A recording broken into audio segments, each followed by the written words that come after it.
Ora então, boa tarde. Vamos fazer aqui uma pequena stream que pertencia a domingo. Falar sobre alguns eventos aqui principalmente no World of Tanks e no Warships. Já está muito parado. Mas pronto, tudo bom.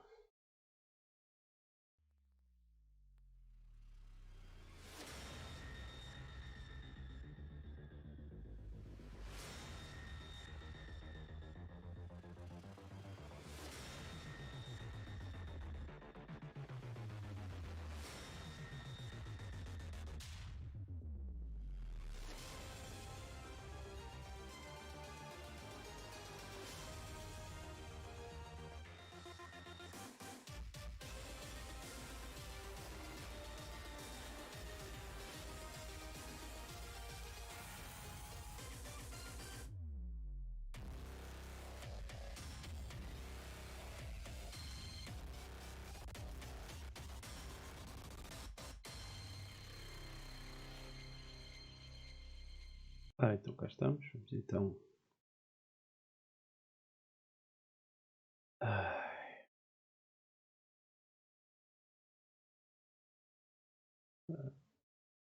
Percebi, browser.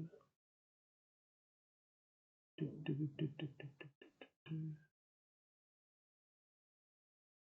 que é que o browser mudou de sítio? É que eu não entendi.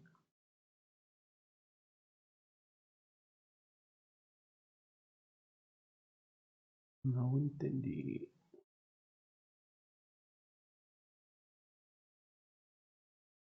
Bem, vai ficar assim. Ok. Ora bem, então como sabem, todas as lives ficam aqui gravadas no canal do YouTube. Se quiserem dar uma vista de olhos por aí o link, puderem fazer o follow e ativar aí o sininho, a gente agradece, não é?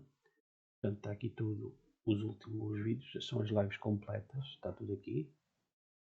Portanto, é fácil, como eu também faço a live diretamente pelo YouTube, fica por aqui.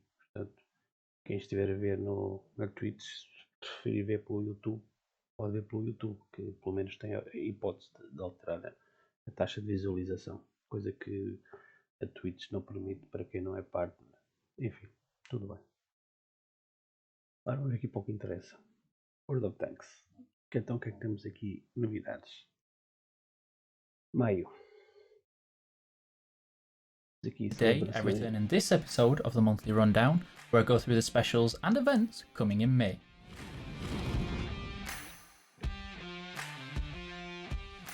On Labour Day, in May, at the beginning of it, of course, there will be some premium time if you keep an eye out on our portal articles and social media channels for that code.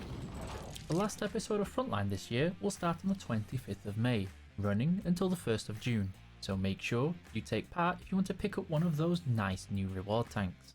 May will be the continuation of our 10-year anniversary celebration, so make sure you stay up to date with our news on the portal page, streams and social media channels, because there will be some more cool stuff on the way. You haven't seen everything yet. The plan changes for the top of the tree unfortunately had to get delayed or possibly cancelled. I will keep you up to date if we do bring those back, but we will be going back to the 2 tanks for the top of the tree in May. Starting with the Object 268 from the 5th of May until the 20th of May, this Soviet Tier 10 tank destroyer is a hard-hitting, high alpha tank with good mobility. You'll want to play a sniping role in the beginning to avoid relying on your armour, and waiting until the end of the battle before you go around bullying lower hit point enemies and finishing off people with your awesome alpha damage. The second tank at the top of the tree, from the 20th of May until the 5th of June, will be the T100 LT. This tier 10 light tank is still a popular choice among many, and should be in any light tank player's collection.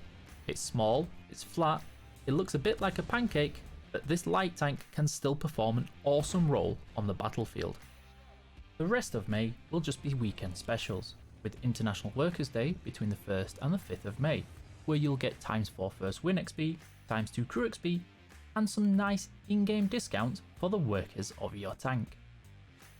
Then, between the 8th and the 12th of May will be Military Parade, a ×5 first win XP, and a variety of in-game discounts, alongside a ×2 for victories in Tier 4 plus tanks by placing in the top 10 of your team. Between the 16th and the 19th of May, we'll have Choose Your Difficulty, the familiar XP bonus missions based on the level of difficulty you complete the missions with. Between the 23rd and the 26th of May will be XP Fever. This is the usual special where you can get sums of XP based on the mission bracket you complete. You can use this XP to train your crews or convert to free XP later. Finally, between the 30th of May and the 2nd of June will be Play Your Class Right. As the name suggests, it's class-specific missions rewarding sums of XP depending on the class of your tank you choose to complete them with, and how difficult you want them.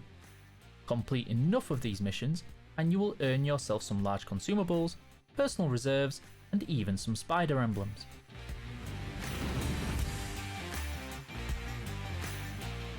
That's everything for the May episode of the Monthly Rundown. Thank you for watching. Please make sure you like, subscribe, comment below, and stay up to date on all official World of Tanks news. And remember, stay safe.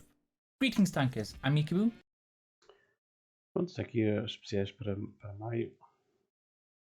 Eu já me estava a esquecer que não cheguei a jogar o Frontline e o Frontline começou ontem. Já perdi um dia. Vou ter que batalhar melhor hoje.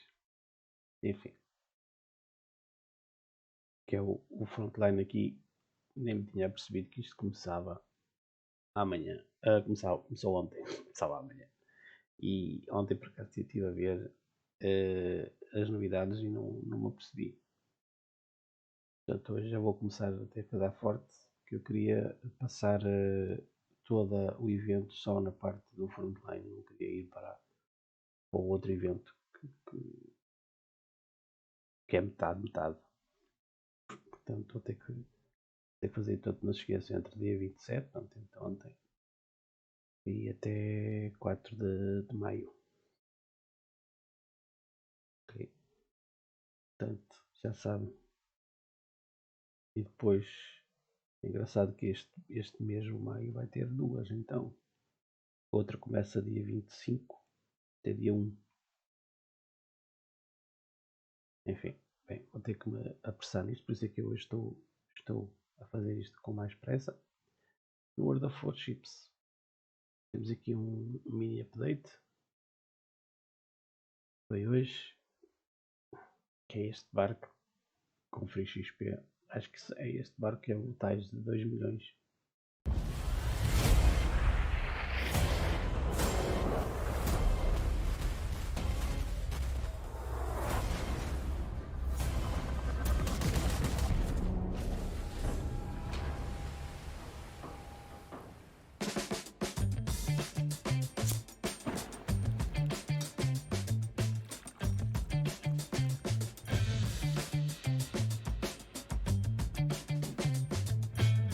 In the beginning was the gun.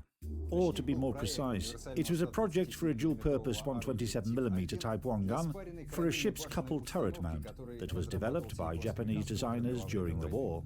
For various reasons, they only managed to produce a single prototype of the gun, which was later found by the Americans among the debris at the gun mount shop at the Kure Naval Arsenal in December 1945.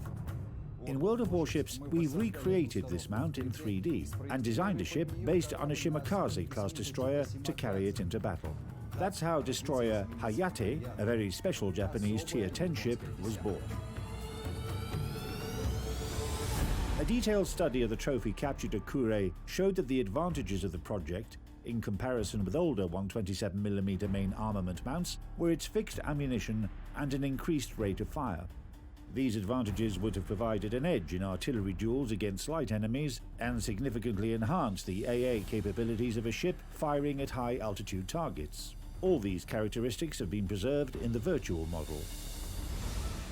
Looking at what my colleagues have created, it's clear to me that such an outstanding main battery and powerful torpedo armament make the ship highly interesting, perhaps even controversially so to some extent.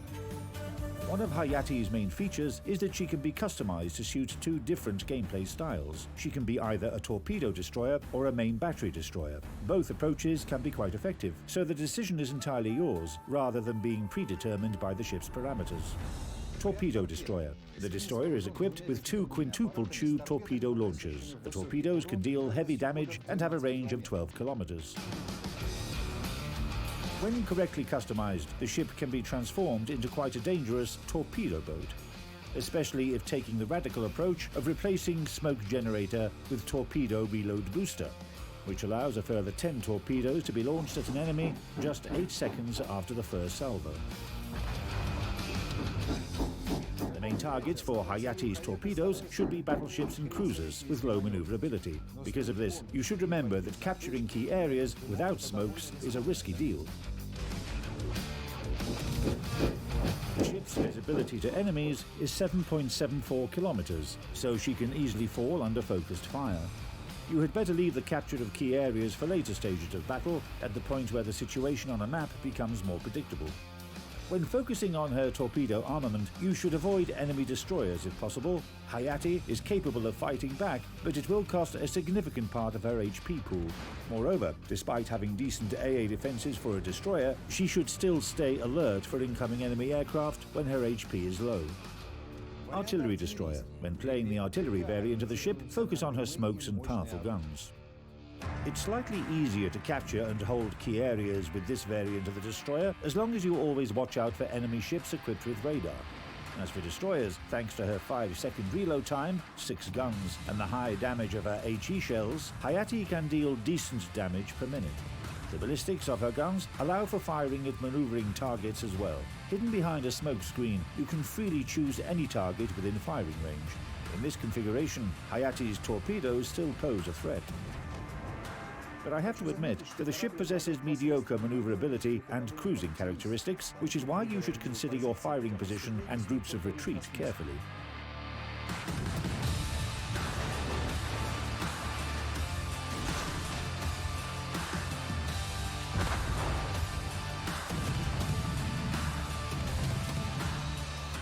Skills and upgrades should be selected according gameplay style. We recommend the following upgrades for the artillery destroyer. Main armaments modification 1, engine room protection, aiming system modification 1, propulsion modification 1, concealment system modification 1, and main battery modification 3. Commander skills. For 10 skill points, priority target, last stand, basic firing training, and concealment expert. For 19 skill points additionally, survivability expert, superintendent, adrenaline rush, and preventive maintenance. We recommend the following upgrades for the torpedo destroyer. Main armaments, modification 1, engine room protection, torpedo tubes modification 1, propulsion modification 1, concealment system modification 1, and torpedo tubes modification 2. Unlock the following skills for your commander. For 10 skill points, priority target, last stand, torpedo armament expertise, and concealment expert. For 19 skill points, unlock the same skills as for the artillery destroyer, survivability expert, superintendent, adrenaline rush, and preventive maintenance.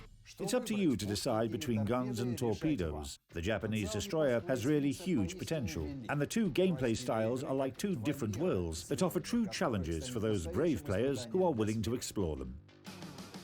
You can add Destroyer Hayate to your port in exchange for 2 million free XP and 1 credit.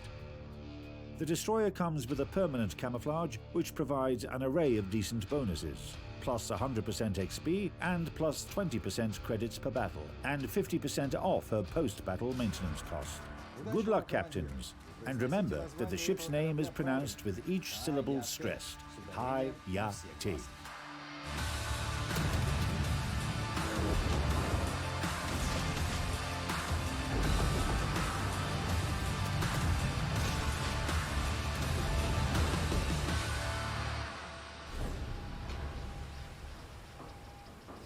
$2 milhões de free XP. O que eu não vi aqui foi uma coisa muito interessante. Deixem-me ver aqui. Onde é que está? Onde é que está? Eu acho que isto vai ser um flop. Onde é que está? Onde é que está? Peço desculpa aí pelo martelar.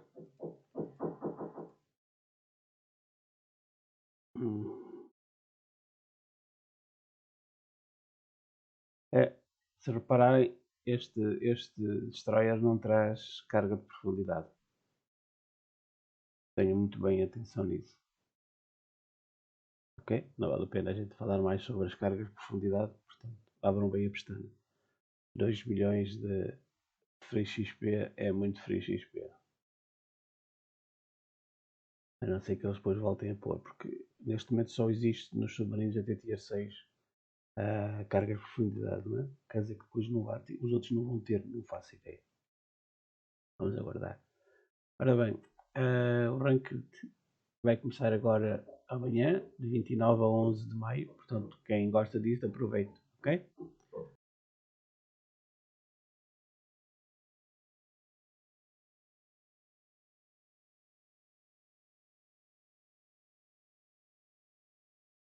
Bem, eu vou terminar, visto que o martelar está insuportável, que a malta está aqui a fazer obras aqui na parte de cima, portanto, olha, vamos ficar então por aqui e a gente vê-se aí mais tarde, tá bom? Muito obrigado e até